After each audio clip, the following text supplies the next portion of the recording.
Congresswoman Grace Meng represents District 6 of New York, but she is also the voice for the whole API community of New York. Everyone loves her passion, compassion, and kindness toward others, but she is fearless. She is not afraid to take on anyone for any issues.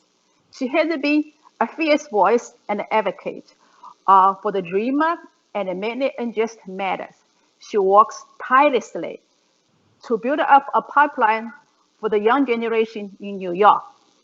Since March, she has been leading the fight against COVID-19. When Amherst Hospital, the epicenter for COVID patients, lacked the PPE for the frontline worker, Grace was there. Recently, she has been fighting so hard against racism and xenophobia against Asian Americans in a time when our president and his counterparts are so willing to malign our community, calling the virus Chinese virus and the Kung Fu flu. But Grace is not afraid to take on him. Her accomplishment list goes on. Without further ado, now let's welcome Congresswoman Grace Meng. Thank you, Michelle, and thank you to everyone. It's an honor to join with all of you today. I want to take a moment to thank Michelle and her family for their generosity towards our community here in the state of New York. Also want to congratulate Michelle and her family on her son Alex's award that he got this week from a leading political publication in the city and state of New York. So congratulations. As a mom, you get credit for his award as well. I'm so honored to join with our APAPA family across the nation. Thank you to Dr. Kenneth Fong, our chairperson of APAPA, for your generosity and your leadership. Thank you to Cece and Regina as well. I was saying when I first had the opportunity to run for Congress, it was very sudden and very last minute. And Cece and so many community leaders took me under his wing and really helped guide me and helped pave the way for me to get here. To our APAPA staff and board and volunteers, thank you for your leadership as well. I've met many of you as I traveled around the country, and it always feels like I'm back at home when I get to meet so many of you. I want to acknowledge two of my colleagues, our KPAC chairwoman, Judy Chu, and a member of our House leadership team, Congressman Ted Lieu, both from California, and to so many of my colleagues in government and community leaders who are here with us today. This is truly a momentous time as we gather together to discuss the impact that coronavirus has had on our minority communities, and as we have a larger discussion about the national effects of the murder of George Floyd. And as we gather here, I'm in Washington today. On the floor of the House today, we commemorated and had a moment of silence for my colleague and our American hero, John Lewis.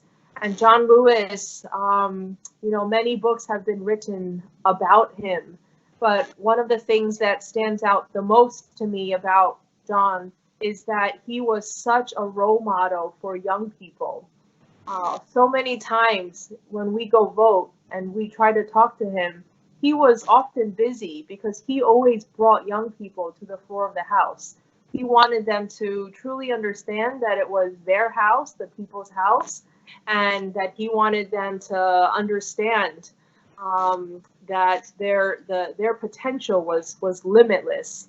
So as we gather here today, it's a very meaningful time in our country's history. We are making history. I hope everyone is safe and healthy and well. I know that this time has been really difficult for so many families. It's brought a lot of indescribable heartache for so many, especially those who may have lost someone they loved or lost a job or are having trouble paying their rent or their mortgage. And as cities reemerge from quarantine and we begin to rebuild our economies, it's vital that we recognize the socioeconomic and racial divides within our current systems, whether it's criminal justice, housing, education, healthcare, etc. Sparked by the dehumanizing death of George Floyd, we see protests happening across our nation, and it reminds us that this is a system that has already been plagued by centuries-old structural and brutal racism. The coronavirus has emboldened how urgent it is for us to address the inadequacies of our systems and the disproportionate effects on communities of color. It's vital that current leaders collaborate with the next generation of leaders as we form more inclusive coalitions, including not just AAPIs, but allies of diverse racial and ethnic backgrounds to fix our broken system. We all know, and we've heard stories, and some of you may have even experienced, in the early days before the coronavirus even hit the United States, the stereotyping and the scapegoating of Asian Americans, which led to the rise and continues to rise incidents of discrimination, racism, and hatreds against Asian Americans and our businesses.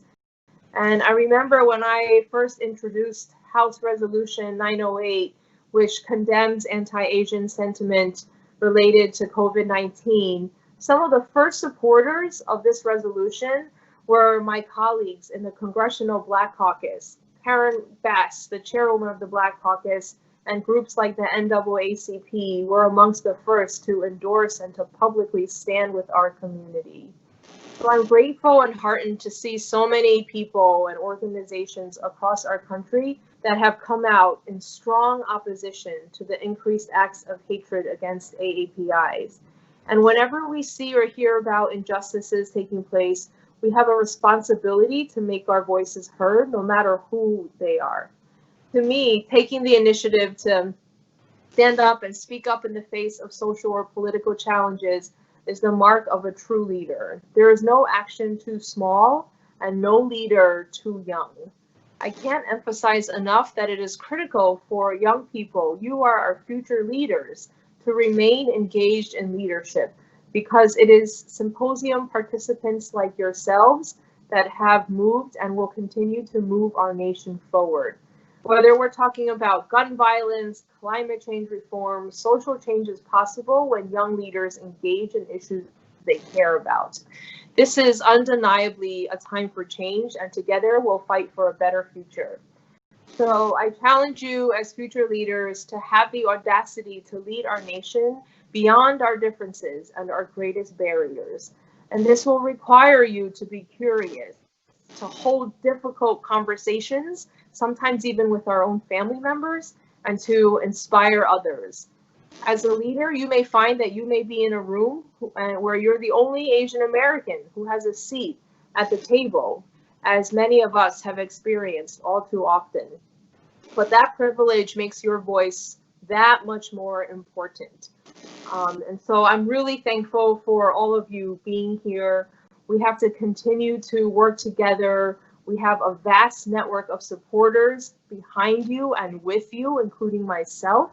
We must continue to educate each other, advocate, and empower each other to engage in our civic processes. These are really turbulent times, but I've seen leaders rise and stand in solidarity to rebuild our community and work to repair systems of inequality.